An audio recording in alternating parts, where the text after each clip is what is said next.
guys, welcome back to Mastudy. My name is Esen Khan and I'm from Mastudy. Basically আজকে আমরা যেই বিষয়টা শিখব সেটা হচ্ছে ইংরেজির এমন একটা গুরুত্বপূর্ণ বিষয় যেই ওয়ার্ড ছাড়া, যেই শব্দ ছাড়া, যেই বাক্য ছাড়া, যেই সেন্টেন্স ছাড়া আমরা ইংরেজি বলতেই পারবো না। এমন একটি টপিক নিয়ে আজকে আলোচনা করব, সেটা হচ্ছে ইম্পারেটিভ সেন্টেন্স। আদেশসূচক, অনুরোধ, নিষেধ, এরকম যে বাক্যগুলো আমরা তৈরি করি সেইগুলো সবই হচ্ছে ইম্পারেটিভ সেন্টেন্স। তাহলে আজকে আমরা শিখব ইম্পারেটিভ সেন্টেন্স কীভাবে তৈরি করতে হয়, ইম্পারেটিভ সেন্টেন্স কোন কোনগুলো এবং কি কি ইম্পারেটিভ সেন্টেন্স, সেগুলো সবই আমরা শিখব আজকের এই ভিডিওতে। তো আর কথা না বাড়িয়ে চলো শুরু করা যাক। আজকে আমরা যে ইম্পারেটিভ সেন্টেন্স শিখব সেটা হচ্ছে ইম্পারেটিভ সেন্টেন্স কাকে বলে। ইম্পারেটিভ সেন্টেন্স হচ্ছে যেই সেন্টেন্স দ্বারা আদেশ, অনুরোধ, উপদেশ বোঝায় তাকে ইম্পারেটিভ সেন্টেন্স বলে। তাহলে যেই সেন্টেন্স দ্বারা আদেশ, অনুরোধ, উপদেশ বুঝাবে সেই সেন্টেন্স হচ্ছে ইম্পারেটিভ সেন্টেন্স। ইম্পারেটিভ সেন্টেন্সকে আমরা দুই ভাগে ভাগ করে থাকি। একটা হচ্ছে অর্ডার অথবা কমান্ড, আর একটা হচ্ছে রিকোয়েস্ট অথবা অ্যাডভাইস। ইম্পারেটিভ সেন্টেন্স তাহলে দুই প্রকার, একটা অর্ডার কমান্ড, একটা রিকোয়েস্ট অ্যাডভাইস। আর প্রথমে আসি আমরা অর্ডার এবং কমান্ড কোনগুলো। অর্ডার এবং কমান্ড হচ্ছে যেই সেন্টেন্স দ্বারা আদেশ বুঝাবে সেইটাই হচ্ছে অর্ডার অথবা কমান্ড। যেরকম আমরা যদি উদাহরণ হিসেবে দেখি, এই অর্ডার বা কমান্ড, এইটার স্ট্রাকচার গঠন হলো V1 প্লাস অবজেক্ট। এই V1 মানে হচ্ছে ভার্বের 1 নাম্বার ফর্ম, আর এটা হচ্ছে অবজেক্ট। শুধু এই দুইটা যদি আমরা যোগ করি তাহলেই কেবল আমরা এই সেন্টেন্স তৈরি করতে পারবো, অর্ডার অথবা কমান্ডের সেন্টেন্স তৈরি করতে পারবো। তাহলে V1 এবং অবজেক্ট যদি আমরা একত্র করি তাহলেই অর্ডার এবং কমান্ড তৈরি হবে। যেমন এখানে উদাহরণ হিসেবে আমরা লিখেছি যে তাড়াতাড়ি করো। এখানে ভার্ব কোনটা এবং অবজেক্ট কোনটা? এখানে অবশ্যই করা একটি কাজ, তার মানে এটা হচ্ছে ভার্ব, এটা হচ্ছে অবজেক্ট। আবার আমার দিকে তাকাও, এটার ইংরেজিটা কি হবে? তাড়াতাড়ি করো, হারি আপ। তাড়াতাড়ি করো, হারি আপ। আমার দিকে তাকাও, pay attention to me. Pay attention to me. এগুলো হচ্ছে ভার্ব ওয়ান প্লাস অবজেক্ট মিলে এই সেন্টেন্সগুলো তৈরি হয়েছে। তো অর্ডার এবং কমান্ড, এটার স্ট্রাকচার V1 যে আমরা দেখেছি যে V1 প্লাস অবজেক্ট, এটার কিছু আমরা উদাহরণ দেখব যাতে আমরা বাস্তবে এটা প্র্যাকটিস করতে পারি, যাতে আমরা বেশি করে পারি। এর জন্য আমি এটার কিছু বাস্তব প্র্যাকটিস করব। যেমন এখানে বলা আছে ইংরেজি বলো, দরজা বন্ধ করো, ডাক্তারের কাছে যাও, চুপ করো, তাকে ডাকো। এগুলোর ইংরেজি কি হবে সেগুলো আমরা দেখব। প্রথম সেন্টেন্স হচ্ছে ইংরেজি বলো, এটার ইংরেজি কি হবে?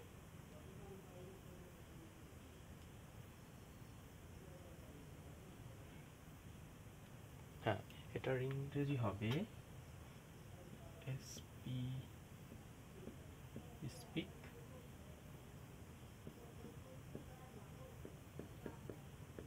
Speak English. এটার ইংরেজি হবে স্পিক ইংলিশ। ইংরেজি বলো, স্পিক ইংলিশ। 2 নম্বর হচ্ছে দরজা বন্ধ করো। এটার ইংরেজি কি হবে? এখানে প্রথম সেন্টেন্সে স্পিক ইংলিশ, এটা কিন্তু কাউকে একটা অর্ডার করেছে বা কমান্ড দিয়েছে যে ইংরেজি বলো, এটা কিন্তু একটা অর্ডার দিয়েছে যে স্পিক ইংলিশ। দ্বিতীয়টা দরজা বন্ধ করো, এটা আমরা কাউকে অর্ডার দিই, দরজা বন্ধ করো, এটা একটা অর্ডার সেন্টেন্স বা এটা অর্ডার বা কমান্ডের সেন্টেন্স। দরজা বন্ধ করো।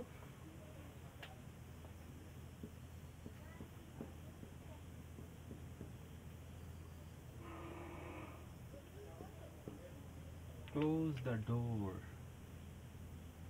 ক্লোজ দ্য ডোর, দরজা বন্ধ করো, ক্লোজ দ্য ডোর। 3 নম্বর ডাক্তারের কাছে যাও। এটাও একটা অর্ডার বা কমান্ডের সেন্টেন্স। ডাক্তারের কাছে যাও, এটার ইংরেজি কি হবে? হ্যাঁ, ডাক্তারের কাছে যাও,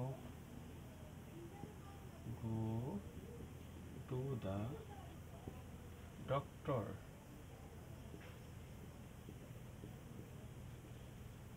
গো টু দ্য ডক্টর। ডাক্তারের কাছে যাও, গো টু দ্য ডক্টর। ডাক্তারের কাছে যাও, এটার ইংরেজি হবে go to the doctor. 3 number, চুপ করো। এটা কিন্তু আমরা প্রায়ই বলে থাকি যে চুপ করো, ঠিক আছে? তাহলে এটা একটা অর্ডার বা কমান্ডের সেন্টেন্স। তাহলে এটার ইংরেজিটা কি হবে? যে চুপ করো। এটার ইংরেজি হবে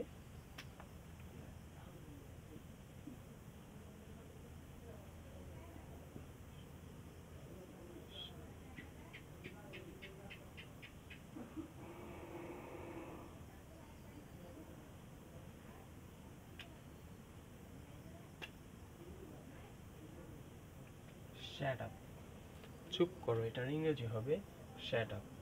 এটা একটু ইংরেজির স্পেলিং একটু সমস্যা হতে পারে, এটার এখন আমার সঠিক মনে আসতেছে না, মানে মনে হচ্ছে না। এটার ইংরেজি স্পেলিংটা একটু সমস্যা হতে পারে।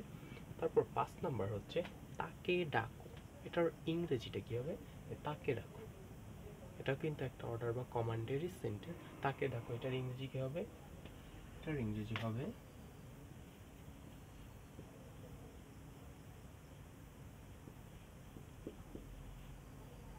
Call him. তাকে ডাকো, এটার ইংরেজি হবে কল হিম। তাকে ডাকো, এটা কিন্তু একটা অর্ডার বা কমান্ডেরই সেন্টেন্স। এটার ইংরেজি হচ্ছে তাকে ডাকো, কল হিম, তাকে ডাকো। তাহলে এইরকম করে আমরা একটা বাক্য বা সেন্টেন্স আমরা তৈরি করতে পারবো। এখানে B1 প্লাস অবজেক্টের আমরা কিছু দেখলাম, অর্ডার বা কমান্ডের কিছু সেন্টেন্স যেটা আমরা দেখলাম এখানে যে কিভাবে লিখতে হয়। এরপর আমরা শিখব যে এই সেন্টেন্সে কিভাবে নেগেটিভ বা নাবোধক বলতে হয়, সেটা আমরা এখন শিখব। অর্ডার বা কমান্ডের নেগেটিভ হবে ডু এবং এটার structure do plus not plus B1 plus object. তার মানে প্রথমে আমরা ডু নট ব্যবহার করব, আর বাকি যেমন ছিল তেমনই থাকবে, শুধু প্রথমে আমরা ডু নট ব্যবহার করব। যেমন গান গেও না, এটার ইংরেজিটা কি হবে? যেমন এটা যদি আমরা প্রথমে ডু নট ব্যবহার করি, D do not sing. Singh, Singh অর্থ গান করা বা গান গাওয়া, সিং অর্থ গান করা। তাহলে ডু নট সিং, গান গেও না, ডু নট সিং। এটাকে আমরা এভাবেও লিখতে পারি যে ডু নট, এটাকে যদি আমরা একত্রে এভাবেও লিখতে পারি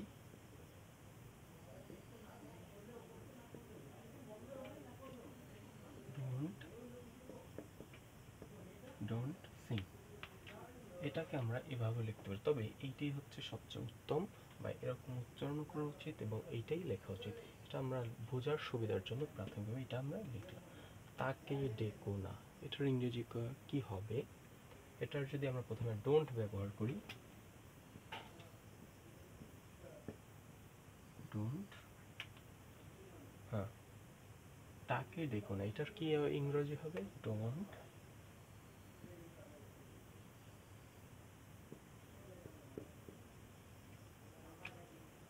ডোন্ট কল হিম। তাকে ডেকো না, ডোন্ট কল হিম। তো এটা আমরা উদাহরণ প্রাথমিকভাবে দেখলাম কিভাবে এটা নেগেটিভ করবো। আমরা শুধু ডু নট ব্যবহার করেই আমরা এটা নেগেটিভ করতে পারবো। ডোন্ট কল হিম, এটা যদি আমরা প্রথমে যুক্ত করি তাহলে এটার নেগেটিভ সেন্টেন্সটি তৈরি হয়ে যায়। এবার আমরা আরও কিছু এটা বোঝার জন্য এবং পুরোপুরি বোঝার জন্য আরও কিছু আমরা উদাহরণ দেখব। প্রথম উদাহরণটা হচ্ছে আমার সাথে এসো না। এটার ইংরেজিটা কি হবে? প্রথমে আমরা এটার যদি স্ট্রাকচার দেখি যে ডু নট প্রথমে থাকবেই, তারপর B1 প্লাস অবজেক্ট, এটা থাকবেই। তাহলে এখানে আমরা কিভাবে এটার সেন্টেন্সটা তৈরি করব? প্রথমে আমরা লিখব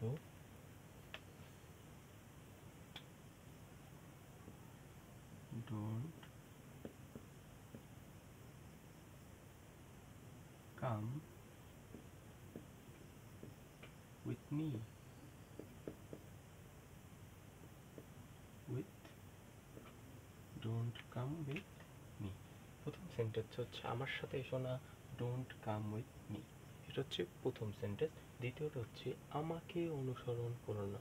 অনুসরণ করা মানে হচ্ছে ফলো করা, যেটা আমরা ফেসবুকে একে অন্যকে ফলো করি, ইনস্টাগ্রামে ফলো করি, অথবা টিকটক, যেইখানে বলো সব জায়গায় কিন্তু আমরা কাউকে না কাউকে অনুসরণ করি বা ফলো করি, সেইটাই আমরা এখানে লিখব।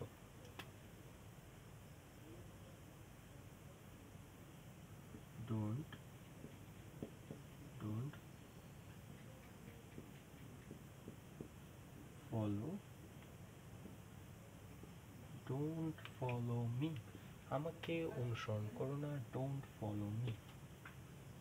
3 নাম্বার, মদ খেও না, এটা কিন্তু একটা খুবই গুরুত্বপূর্ণ এবং মজার একটি সেন্টেন্স। মদ খেও না। এখন মদের ইংরেজি কি হবে, কেউ কি বলতে পারো? মদের ইংরেজি কি হবে?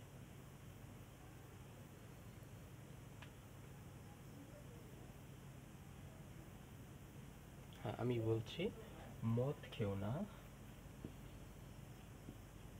Don't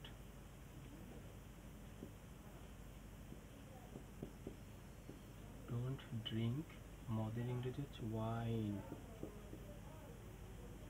wine, don't drink wine, মদ খেও না, ডোন্ট ড্রিঙ্ক ওয়াইন, ওয়াইন অর্থ মদ। তাহলে আমরা নতুন একটা শব্দ শিখতে পারলাম যে মদের ইংরেজি হচ্ছে ওয়াইন।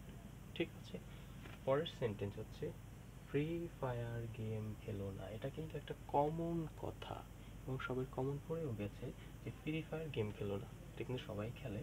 তো এইটার একটা সেন্টেন্স আমাদের যদি শিখতে পারি তাহলে কিন্তু আমরা বলতে পারবো। তাহলে এইটার একটা সেন্টেন্স যদি আমরা বানাইতে চাই তাহলে কিভাবে বানাবো? হ্যাঁ, থিঙ্ক, চিন্তা করো যে এটা কি হতে পারে।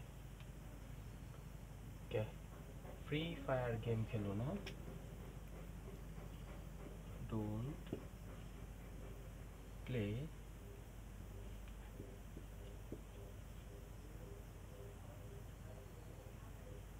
Free free fire, don't play free fire, free fire game খেলো না, don't play free fire game, GA game, don't play free fire game, free fire game খেলো না, এটার ইংরেজি হবে don't play free fire game. পরের 5 নাম্বার সেন্টেন্স, এখানে সেখানে ঘোরাঘুরি করো না, এটার ইংরেজি কি হবে?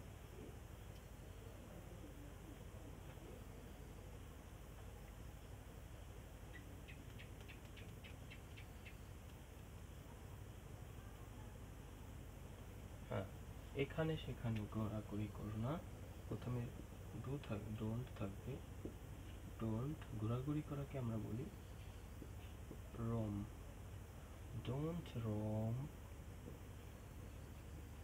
Here and